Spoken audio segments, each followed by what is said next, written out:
Hi friends, I'm so glad you're here. Because if you've clicked on this video, I'm guessing there's a spot in your home.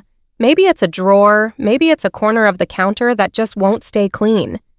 You tidy it, you try again, and somehow, it's a mess all over again. And no matter how small it is, it messes with your head more than it should. I used to think I just needed to try harder. Clean more often, buy better containers, but after years of fighting the same drawer in my kitchen, I realized this isn't about motivation. It's about having the right systems, small rules that actually keep things from unraveling. In today's video, I'm sharing 9 realistic tips that have helped me declutter and actually keep it that way without needing to overhaul my whole life. These are things I still use today, especially on days when I feel too tired or too busy to get organized. If your home feels like it never stays done, I really think this will help. And the first rule, it's something I wish I knew before I ever touched a storage bin.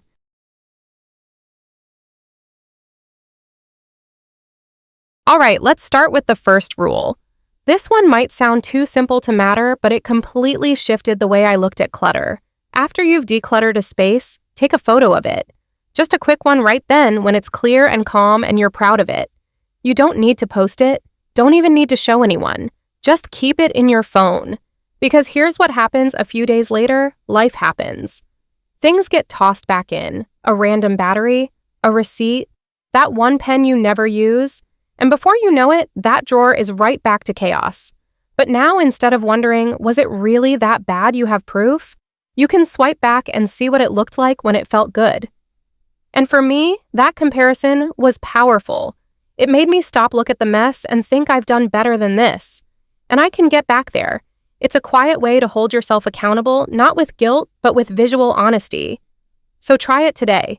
Choose one small space. Declutter it, take a photo, and just keep it. No pressure. But when that space starts slipping again, that photo will remind you of the version you actually prefer. And if you want to see what this really looks like, day by day, when a whole home goes through, it come back tomorrow. I'm walking through 3 days of decluttering my entire apartment. The mess, the decisions, the real-time progress. And trust me, it'll make this rule feel 10 times more powerful. Now let's move on to rule 2, the one that helped me stop thinking I had to finish everything just to call it progress.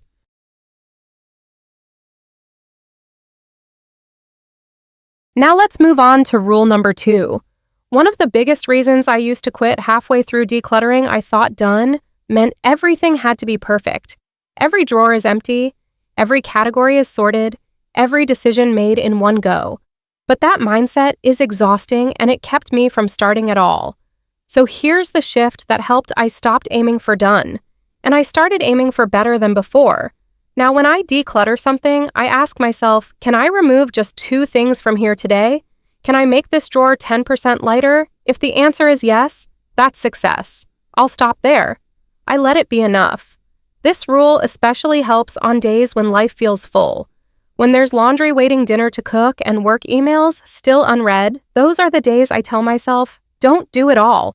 Just do something. Like yesterday, I opened the basket where we keep old tech, stuff cords, chargers, random bits. Normally, I'd get overwhelmed and put it off. But instead, I told myself just find 2 things that don't belong. I pulled out a dead battery and a broken cable. That's it.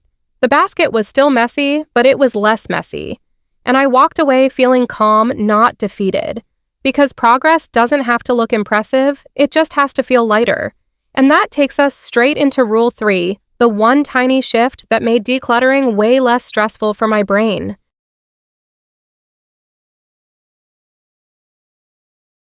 Time for rule number 3. And if you've ever found yourself moving the same item around 5 different spots before it lands where it belongs, this one's for you. I used to shift things from one surface to another all day long. The mail would go from the entry table to the kitchen counter. A half-used tube of lotion would live on the bathroom sink, then the floor, then a random shelf. And every time I touched something and didn't put it away, the clutter multiplied. So I made one decision that changed everything. If I touch it, I finish it. If I pick up the scissors, I walk them back to the drawer. If I move a water bottle, I either wash it or refill it. No more, just set it down for now. This rule sounds simple, but it gave me back so much mental energy. Because when everything has to be dealt with twice, your brain never gets a break. You start 20 small tasks and finish none. Just yesterday, I was clearing off the kitchen island. I picked up my daughter's markers and I almost tossed them on the coffee table like usual, but I stopped, walked them over to her art bin, and it was done. That little moment made the whole evening feel calmer. Because clutter isn't just visual, it's a loop your brain keeps trying to close. And speaking of open loops, let's go to Rule 4, where we talk about one of my favorite tools for keeping clutter contained before it spreads.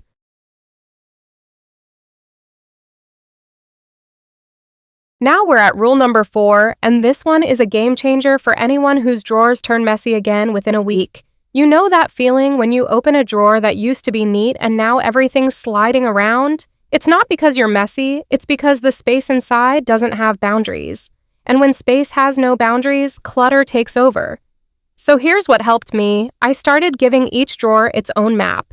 I used small boxes, lids from old containers, even the bottoms of candle jars, anything to create clear sections inside a drawer. Pens in one spot, batteries in another, tape rolls in the corner. Suddenly, there was order, not because I was more disciplined, but because the space finally made sense. A divided drawer tells your brain where things belong, and it also tells you when you have too much, because if one little section starts to overflow, that's your signal to stop adding. For example, in my bathroom drawer, I used to have all my hair clips, brushes, and ties mixed together. Every morning, I'd dig through it and end up late. Now I have 3 little bins, one for clips, one for brushes, one for extras. It takes me 5 seconds to grab what I need, and I haven't had to reorganize that drawer in months. It's such a small change, but it protects your effort. It keeps the work you've already done from unraveling. And speaking of protecting your effort, Rule 5 is about something that used to overwhelm me the most: what to do with the things you're not sure about.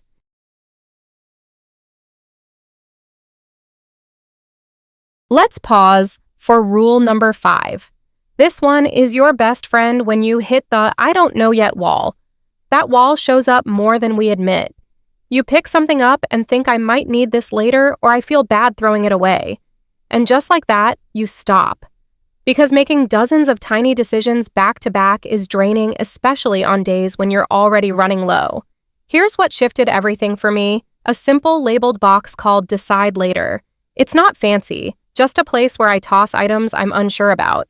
I write the date on the lid, put the box away, and if I don't miss anything inside after 30 days, that's my answer. This trick isn't about avoidance, it's about momentum. Instead of staying stuck on one item, you stay in flow. You tell your brain, "I don't have to decide this right now," and that's okay. The funny thing, once I made peace with that, I rarely went back for anything. Most of the time, I couldn't even remember what I'd put in the box. It's a soft way to build confidence in your choices, especially helpful when emotions get loud. Rule 6 builds on this by helping you store only what you actually use, so keep going.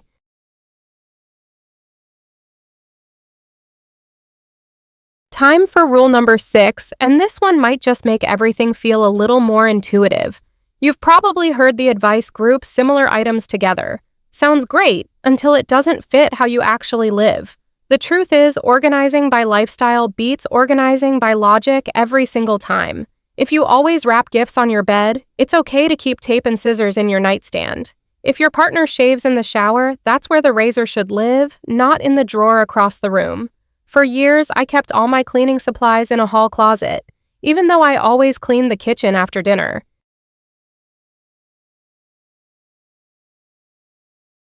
Let's keep going with rule number 7, the one that makes your whole system more set and forget.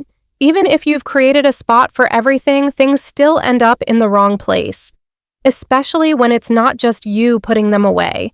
That's where labels come in. And I'm not talking about cute Pinterest-style ones, I mean bold, obvious, zero confusion labels. Clear labels help your brain, your kids, your partner, everyone know exactly what belongs where.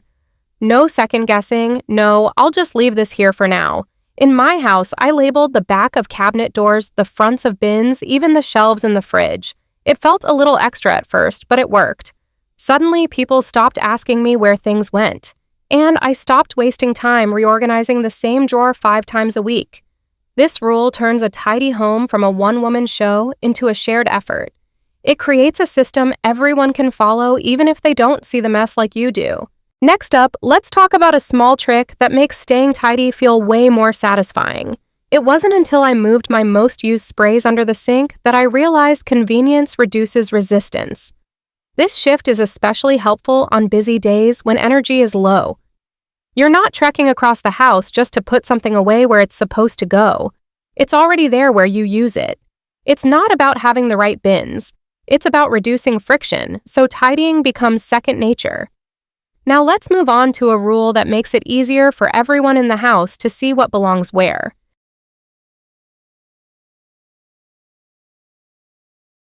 Rule number 8 is more about what comes in than what goes out, and it's one of the smartest ways to prevent future clutter. We've all bought something thinking it would solve a problem only to never use it. Maybe it looked good in the store. Maybe a friend swore by it. Or maybe it was on sale and you felt like you should. Whatever the reason, the item ends up in a drawer, or worse, in the pile you're always trying to declutter. Here's the fix: start a never again list. It's a running note in your phone or planner of things you regret buying, types of containers that didn't work, clothes that never fit right, gadgets that just collected dust. This tiny rule builds decision clarity. It reminds you what didn't serve you, so you stop repeating the same clutter cycle. I've done this with everything from mascara brands to kitchen tools. And now when I'm tempted to buy a new organizing bin, just in case I check that list, and it saves me space and money. This list becomes your decluttering filter, one that works before the mess even starts. Next up, let's talk about drawing real boundaries with your stuff, starting with one word: enough.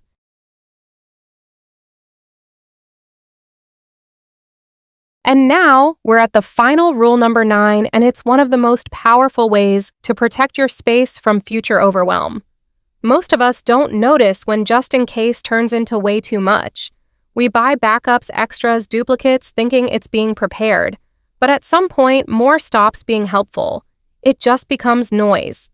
The rule that changed that for me: deciding what's enough ahead of time. Not when the drawer's already full, not when I'm overwhelmed, but in a calm moment when I can ask myself, how many do I really need? 2 bath towels per person. 4 mugs that actually get used. 1 drawer of t-shirts, not 5. Once I gave myself permission to name a number, decisions got easier. I wasn't decluttering based on guilt. I was simply honoring the limits I set. And when everything in your home has a boundary like that, you don't have to keep starting over.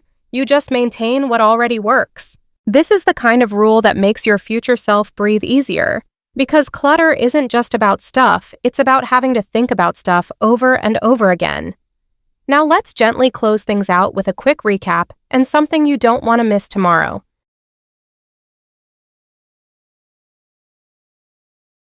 That's it, 9 gentle shifts I use to keep my home calm and my head clear even on the busiest days. If you're looking to spend less time cleaning and more time actually living, try just one of these. That's enough to begin. And if even one of them helped you breathe a little easier today, that's already a win. You don't have to overhaul everything. You just need one small shift and the courage to let it feel like enough. Now, if you're wondering how these rules actually work in real time, not just theory, tomorrow, I'll walk you through something a little different, how I applied all of this to my own space and cleared out my entire apartment in just 3 days. It's messy, honest, and it might be exactly what you need to see to feel like you can do it too. So if this video gave you even a little piece, feel free to hit like. That tells me what really helps you. And don't forget to subscribe, because tomorrow's video might just be the nudge you've been waiting for.